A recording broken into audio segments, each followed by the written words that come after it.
जो अगले वक्ता हैं माननीय अतहर हुसैन जी, जो निदेशक centre for objective research Lucknow Uttar Pradesh से हैं।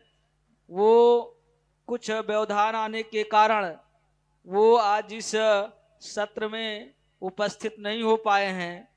उन्होंने अपना संदेश भेजा है, तो उनका संदेश पढ़ने के लिए उत्तर प्रदेश के प्रभारी माननीय प्रदीप अंबेडकर जी से आग्रह करते हैं कि माननीय अतहर हुसैन जी का जो संदेश है उसको पढ़ करके सुनाएं। माननीय प्रदीप अंबेडकर जी। साथियों,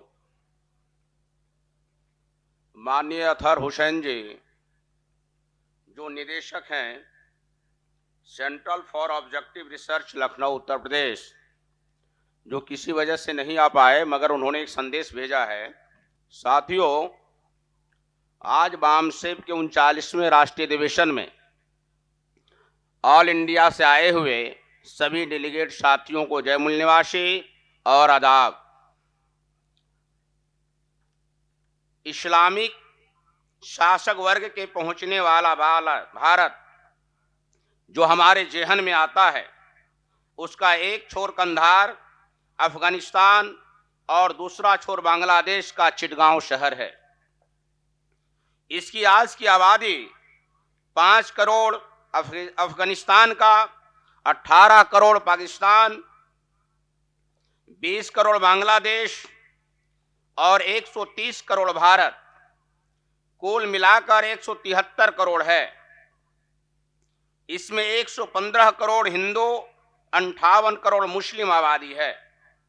लेकिन जब मुसलमान भारत आए उस समय यहाँ की कुल आबादी में सवर्ण हिंदुओं के अतिरिक्त शूद्र, बौद्ध और आदिवासी बड़ी संख्या में थे।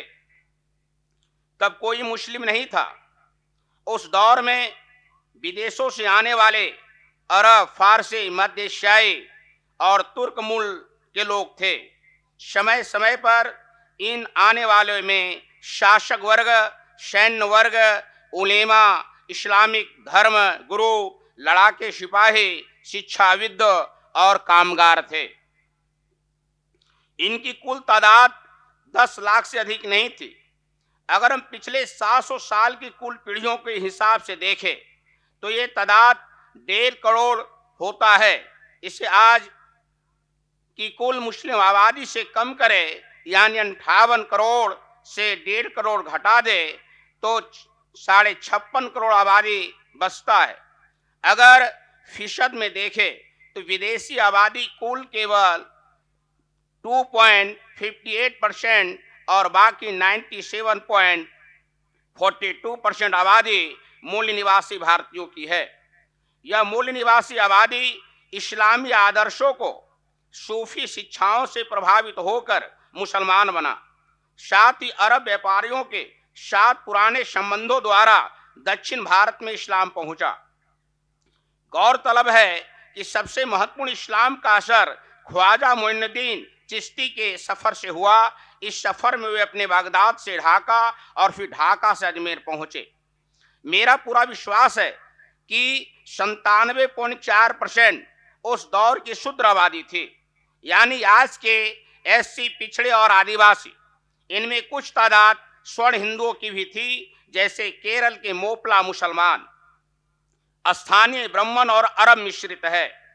उत्तर भारत के कई हिस्सों में ब्राह्मण और क्षत्रियों ने इस्लाम अपनाया।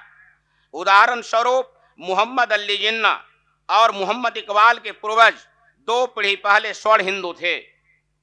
मगर आज मुसलमानों की 95% आबादी शूद्रों और आदिवासियों की है।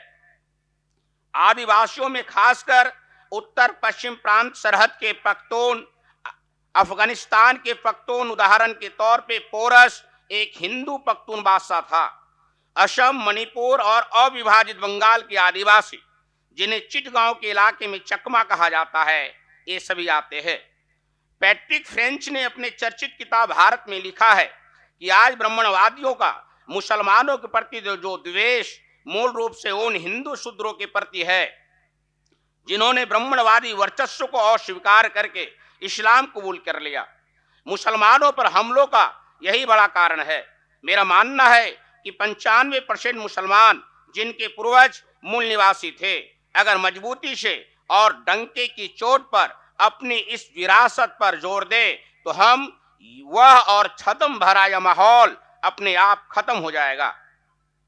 जब मूल निवासी मुसलमान ब्राह्मणवादी व्यवस्था में उत्पीड़ित अपने भाइयों यानी शूद्रों, एससी, पिछड़ा, आदिवासियों के साथ लामबंद हो जाएगा तो आज का शासक वर्ग, विचारधारा हम और वह उसका विभाजन नहीं कर सकेगा। गर्व से कहो, हम सभी मुसलमान मूल निवासी है, लेकिन हमें यह देखना पड़ेगा कि भारतीय समाज जो वर्गीय और जातिगत अहंकार आया है वह सबसे बड़ी चुनौती होगी। यही अहंकार मुसलमानों को मूल निवासी कहने से रोकता है। दरअसल उस समय शासक वर्ग की नस्ल से जोड़ने से इस मूल निवासी मुसलमानों को जो विशेषाधिकार मिले थे उन्हें वह आज भी संवा कर रखना चाहता है, इसलिए वह अपने को विदेशी नस्ल के साथ जोड़ता है। अब सवाल यह है कि आज की तारीख में कितने मुसलमान हैं जो मजबूती से अपने आप को मूल निवासी कहने की ताकत रखते हैं और यह स्वीकारने की हिम्मत रखते हैं कि उनके पूर्वज इसी भारत के मिट्टी में जुड़े दलित, पिछड़े और आदिवासी समुदाय के थे। इसीलिए सभी मुसलमानों को गर्व से कहना चाहिए कि हम लोग इस देश के मूल निवासी हैं। धन्यवाद। आबाद आबाद।